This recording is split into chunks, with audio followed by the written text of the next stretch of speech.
what is happening is a major governance issue. So the interests of Ghana will not be served well if we try to give it partisan colors, because it's a governance issue. It's about Parliament and how it conducts its business. So that is why I don't want to be talking about NDC position, MPP position, CPP position, and so on. I have granted interviews on this matter as a former member of Parliament and a former member of the Appointments Committee of Parliament who has been at the forefront of these battles. And I've lived through some of the experiences. And so I thought that my experience would benefit the country and Parliament about how to go about this problem. So that's why, that's the coaching statement I want to give before I proceed with my statement. Yes, since this scandal broke, I've had occasion to express my views and shared my opinion as to how the matter ought to be handled. Parliament has taken some decisions, and some of the decisions are substantially in line with some of the suggestions I made. But I still feel that a lot needs to be done. Because, one, I'll begin by saying why I consider it to be a major governance issue. Government is made up of three arms. In fact, every democratic governance should have these three arms: executive, judiciary, and legislature. But if you are talking about democratic governance, it's all about Parliament and the confidence that people have in Parliament as their representatives. You understand? Because every government, whatever its form, would have some form of executive, would have some form of judiciary, whether it is a tribunal or arbitration committees or proper courts and so on. There is some form of judiciary. The only institution that is missing in some governments that are not democratic is the legislature. That is why legislature defines the democracy of every country. And that is why I believe that anything that will seek to erode the confidence of the people in the legislature is a threat to our democracy. So when this issue broke out, I spoke about it and said that, look, let us do everything possible to unravel the mystery surrounding this thing. Not necessarily with the objective of punishing people, but however unfortunate as the incident might be, it gives the nation opportunity for institutional building, opportunity to strengthen Parliament. And so we must act in ways as to handle this problem in such a way that Parliament will emerge stronger and the confidence that people have in their legislature will be higher instead of being diminished. We have lived through the experience of where there was a scandal, a bribery scandal about the judiciary. And everybody was scared that the judges who are supposed to represent God and to deliver, justice, if they are found to be involved in some underhand dealings like this, then it represents a major threat to our democracy. Many of our external partners came here to express their fear and so on. I said that I am confident that the incident may be bad, but it provides us an opportunity to fight corruption in the judiciary and to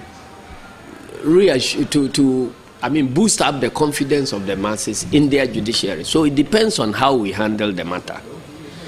I am happy to note that Her Ladyship, the Chief Justice, and the President at that time took steps to handle the matters in such a way that there was transparency, there was investigation, and so on. Those who were deserving of any punishment got the punishment, and so on.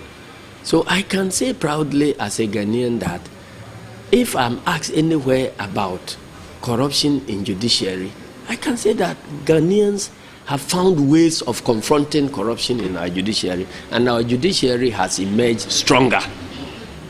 Okay, so this is a similar case. As for the executive, when you talk about corruption, everybody thinks that it's about the executive. The executive will face, the electorates at any time.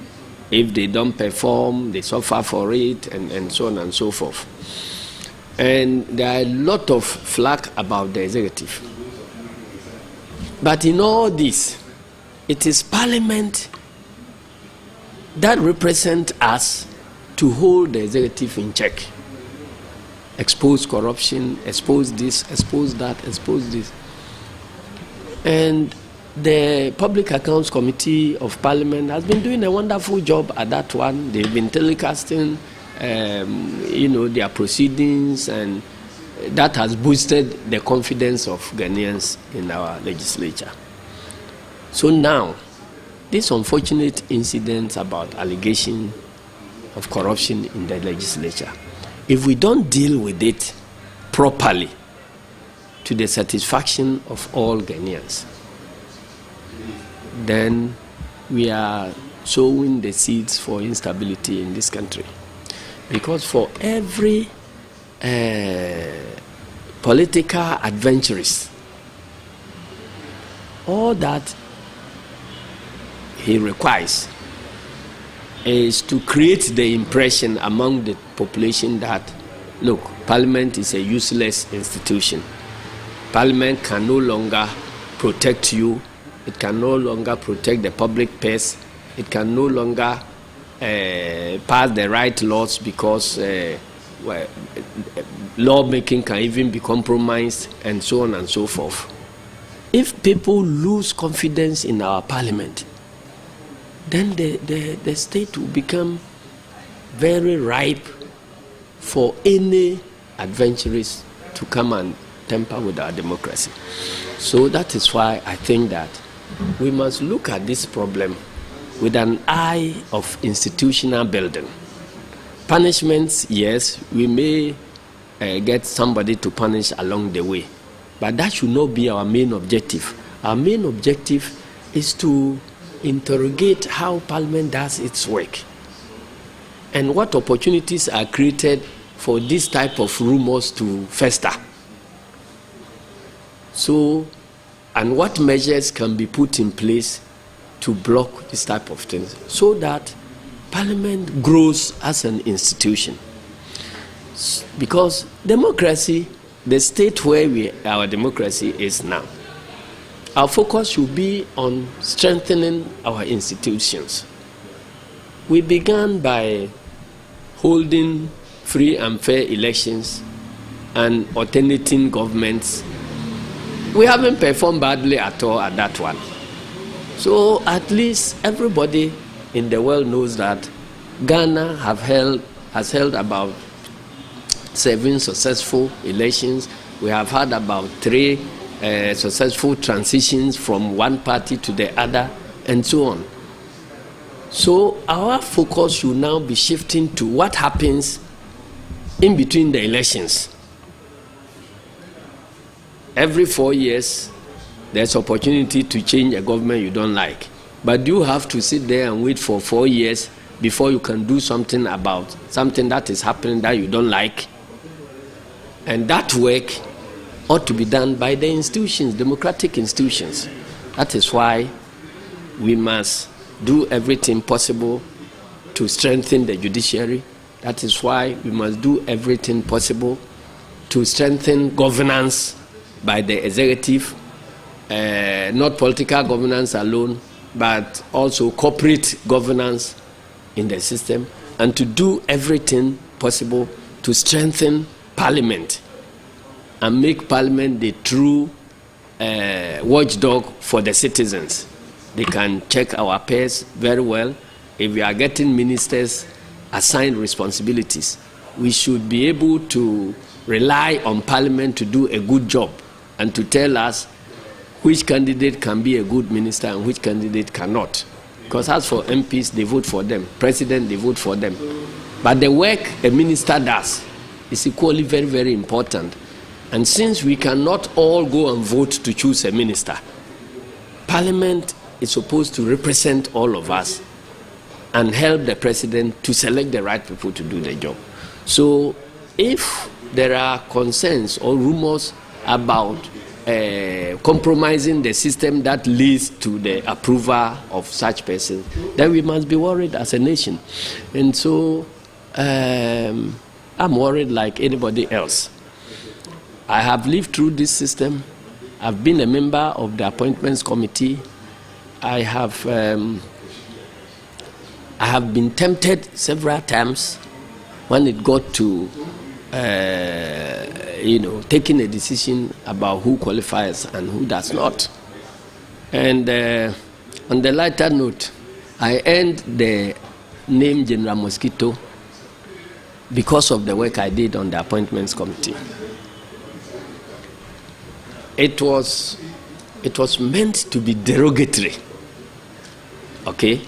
Because they said I was uncompromising, I was leading a one-man crusade like General Mosquito, the notorious rebel in Sierra Leone, and so on. So that was what. So they gave that name General Mosquito to try to cow me down and so on. But I persisted, and I did what I felt was good in the service of my country, Ghana, and my God. You understand? The occasion was that the then government had nominated certain persons for approval. We held on to the approval of about 4 of them. The first one because he had committed perjury before the committee. He swore to speak the truth, and during the course of the interview, something he said was black. He ended up saying was white. So on. So we referred him to the oath and said because of that, he cannot be relied upon to act properly as a minister. The second one was somebody who had faked qualifications. He claimed he was an accountant, and when we demanded his certificates, he kept telling stories. The certificate was moved from Ghana to Nigeria, got lost in Benin, and all type of things. We demanded the particulars of the school he claimed to have attended. We went there to check, and there were no records like that. And I said, no. If the country have laws that punish quack doctors, people who masquerade as lawyers who are not, people who masquerade as physicians who are not, and then we are going to put a minister there who claims he's an accountant but really not an accountant, and he was going to be positioned in the presidency. He was then nominated as a deputy minister for presidential affairs. Deputy Minister for Presidential Affairs. So I warned, and if you go to take the Hansard in Parliament, you can read my arguments at that time. I warned that, look, it is more in the interest of MPP at that time than in my interest to disqualify that person. Because if you are getting a character like that to be at the seat of government, it is dangerous. He didn't agree. And he was approved eventually by the majority because they had the numbers. But 3 months after the approval, there was a major scandal at the presidency involving that person. He had gone to fake the letterheads or signatures of the president at that time and gone to secure some loan. And it became a major scandal. And when it was about to break, he called, I think, the editors of Chronicle and some other newspaper, and also proceeded to bribe them to kill the story. And it became a major embarrassment to the Kufuor administration. So when it happened, people came to me and said, go and refer to what I said in the Hansard. Now the other person, eventually the perjury person, we pardoned him. They voted, and he was warned not to repeat that thing again. Then the next person had been summarily dismissed as an accountant of a timber firm for stealing. And he managed, after some years, to win elections and get to parliament. And he was then nominated to become the Minister for Lands and Forestry. And I said that, look, somebody who has been summarily dismissed as a thief, you are going to elevate him to become a minister of state and put him in charge of a sector within which he stole from an institution. So if you give him that power, what is he going to do to the management of that timber firm? A government state-owned timber firm. That is one on the personal side. But again, if somebody cannot keep watch of the resources of a single timber company, how can you entrust all the forests and lands of this country in the hands of that person? So I will not approve him, and I will do everything within my power to make sure that he doesn't become the minister of Ghana. You know. So we started, as usual. My side, the whole of my side, the NDC side, plus some MPP members, were supporting me. We fought the battle, and as the days wore on, people started peeling off. Oh, me, we have grilled him enough, so I have decided to support. And when those things were happening, delegations upon delegations were visiting my house to try to influence me to drop the matter. It included delegation from the regional House of Chiefs of my region, because that person happened to be a member of parliament from my region. Student organizations did various press conferences insulting me, threatening that I should be prosecuted, and they were all calling me as a bad citizen of Brong Ahafo because they are expecting a minister and I am putting sand in their gari. So when the chiefs came, I responded and said that, look, Brong Ahafo, and for that matter, the MPP in Brong Ahafo, did not lack credible material to be made ministers. So Brong Ahafo was the region of Professor Buzia, who was a pillar in MPP. Professor Buzia was a scholar by world standards. So nobody can tell me that we don't have scholars in Brong Ahafo, and for that matter. And Buzia's party is MPP, and I know several very good quality scholars there. So if MPP wanted to reward Brong Ahafo with any ministerial nomination, they better go look for a better material that is more representative of our character as people from the region.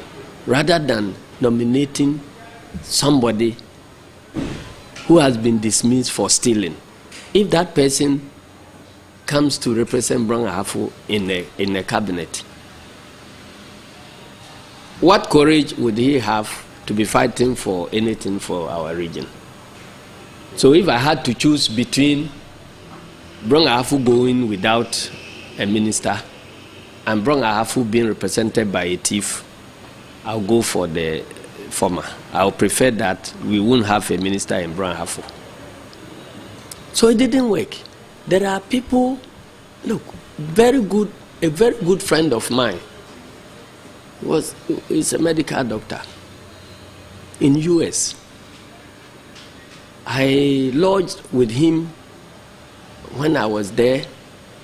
He took me for shopping and bought suits for me, I think 3 of them.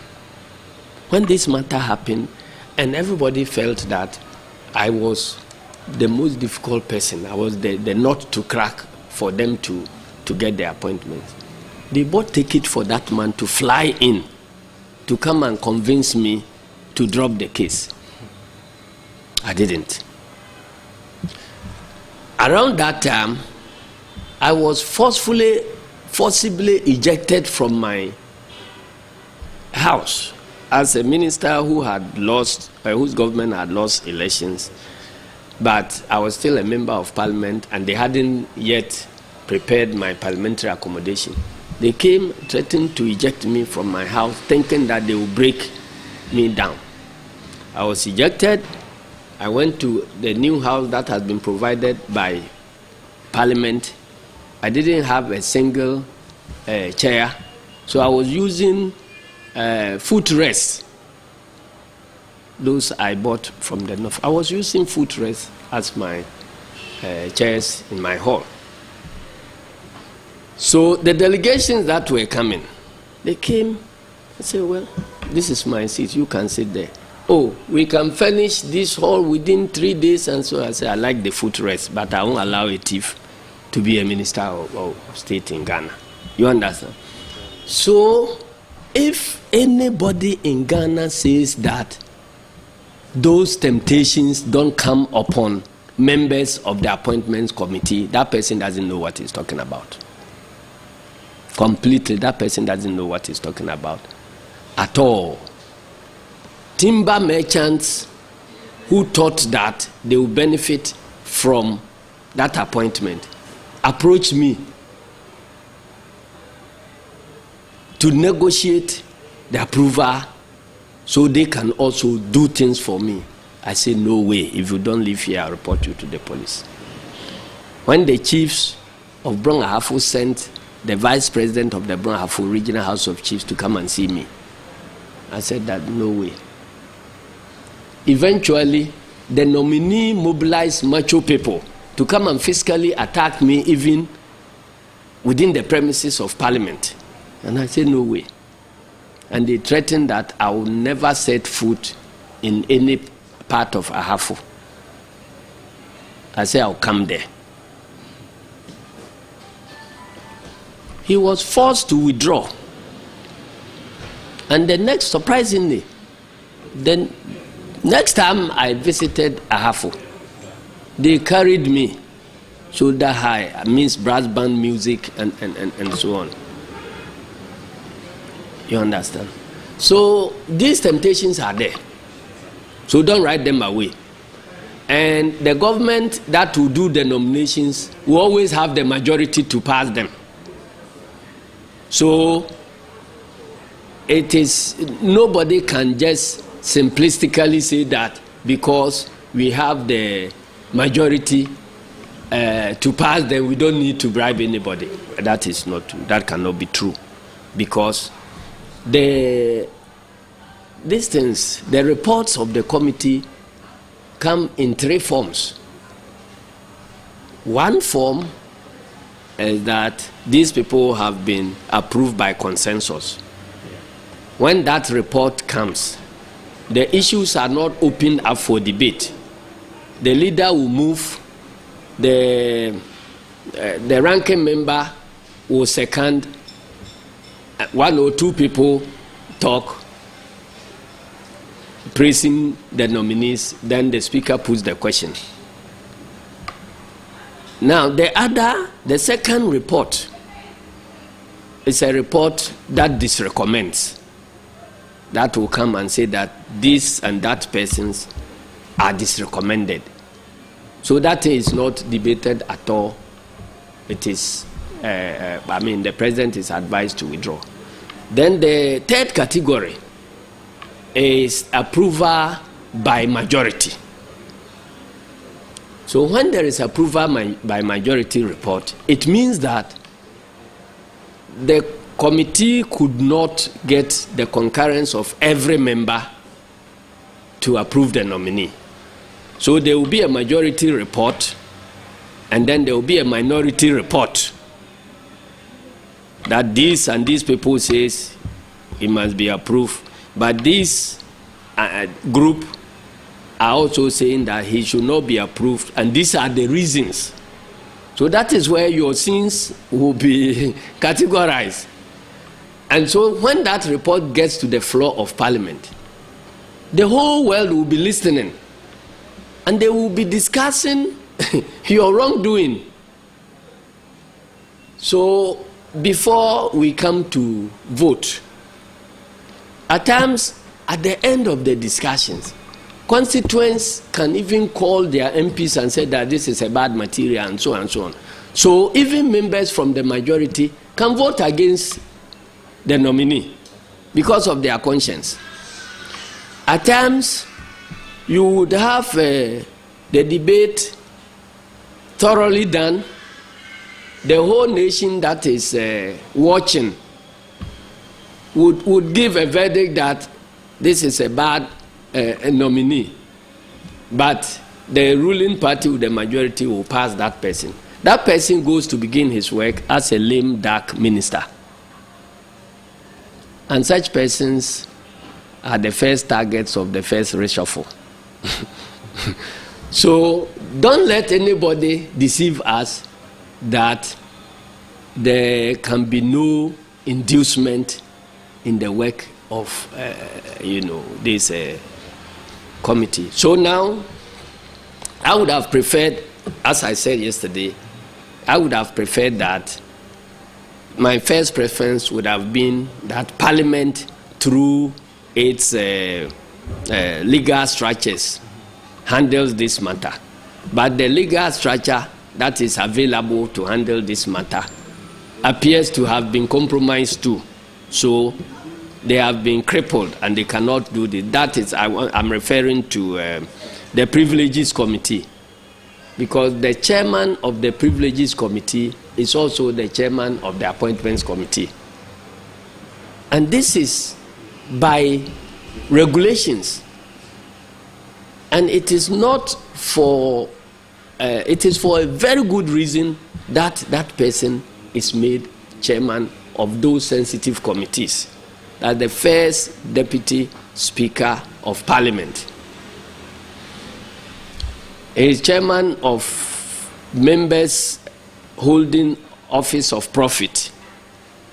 You know, as a member of Parliament, you can't engage in private profit-making enterprises without express permission from the House.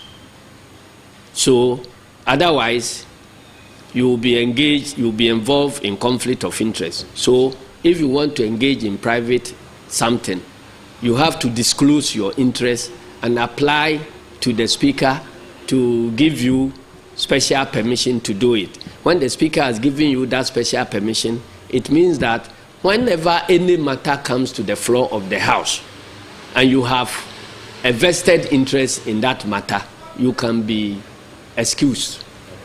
You understand?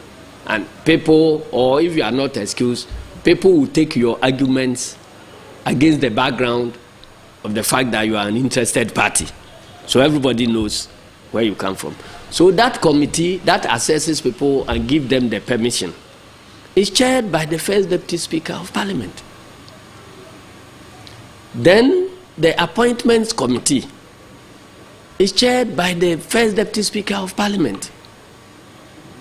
Then the privileges committee is chaired by the first deputy speaker of Parliament. You understand? The reason is that this thing should have been chaired by the Speaker himself, but he cannot be doing this thing, so they give it to these people. Every member of Parliament is addressed as honorable. The Speaker is addressed as right honorable. It tells you that he must be a man of integrity. And his conduct and life and everything must be above board. So that is why he's giving that respect. When he's coming, everybody gets up and so on. So now you have the Privileges Committee cannot handle it because their chairman is involved in this matter. So my second option would have been for Chirag to have handled this matter, honestly. With all due respect to Parliament and whatever structures, committees they have to put in place, they will find it very, very difficult, first of all, to establish the facts and to insincerity. You understand? Because the persons who are on the committee, some are nominees who are going to face the committee they are supposed to be probing now. You understand? So is it going to be you scratch my back, I scratch your back, or how? But of course, I know some of the people there, they are men of integrity. For instance, the chairman, I've known him. I may be able to vouch for his integrity and the integrity of other members like the honorable member for Yulo or Manya Krobu. That yes, I've been with him on the consult. Believe that what you are presenting are indeed the facts. You understand? So there are two things. They may bring out the report all right. They may have written everything truthful about what they see, but they will have an uphill task convincing the general population that they have gone to investigate their bosses and they are telling you, and what they are telling you is the truth. It will be difficult for Ghanaians to accept it, okay, but it is not impossible. So I'm saying that I'll grant them the benefit of the doubt. I congratulate the Speaker for taking, and the leadership of Parliament for taking certain action. My hope is that, and my advice to the committee is that they shouldn't just go and just try to establish culpability. They should go and, if you like, get experts to help them to strengthen Parliament so that this type of, the opportunity for this type of scandals will be blocked and the Parliament of the Republic of Ghana will emerge stronger. General, starting from the minority side, some are saying, yes, it happened. Others are saying, no, it didn't happen. Are you worried? Not at all. I'm very encouraged, because that is why they were sent there to do what they were sent there to do. Every member of Parliament, if he is not sent to Parliament to debate and disagree with his colleagues, then he is not worth his salt. You understand? If we want, so parliamentarians are paid to argue.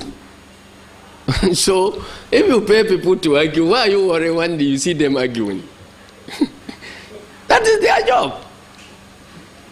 You understand? And in the conduct of parliamentary business, maybe I don't know how much time we have, but there is a system called the whip system, where from party headquarters you can issue guidelines to your members of Parliament that we have first line whip, second line whip, and 3-line whip. First line whip means you give indication to your parliamentary group that you think, the party thinks that if this matter goes this way, it may be the interests of the nation will be better served because of our ideological standpoint and other things. But it is just, an indication. If you flout it, it doesn't come with any sanctions. You can go and debate the way you like. Then, if you proceed to two-line whip, it means there is a strong edge that maybe the matter impinges on some very important ideological point that the party believes in, that it must be handled this way or that way. Take, for instance, the health insurance in America. The Democrats have a strong belief that there must be this health insurance thing. And then the Republicans think that it is a way of paying lazy people, so it should not happen. You understand? So when a matter of such nature goes to Parliament and it affects the very core principles of your party, you can remind your MPs that this thing should go this way in order that our core beliefs will be projected. Then, but that also will come without sanction, because they will say that if you have very cogent reasons for disagreeing with this, you may go ahead and so on. Whenever you hear a party has given a three-line whip, it means that because of our commitments and everything, this is the way to go. If you don't go that way, your vote will be recorded and it may come back to haunt you in future. That is what happens in America when they will say that when this matter came, this person who wants to be president now, this was the way he voted. So it means that he's either a coward or he's this or he's that or he's that. You see, so that is how Parliament works. In the matter of this appointment, our party has not issued even a first line, a one-line whip. We said go and do the work with your conscience and then what you consider to be in the interest of Ghana. What you see as the interest of Ghana may differ from what I see as the interest of Ghana. So necessarily there must be argument between us about what constitutes Ghana's interest. So I am surprised that people are trying to divert attention from this bribery allegation and are saying that there is conflict in NDC caucus in Parliament and so on and so forth. Why?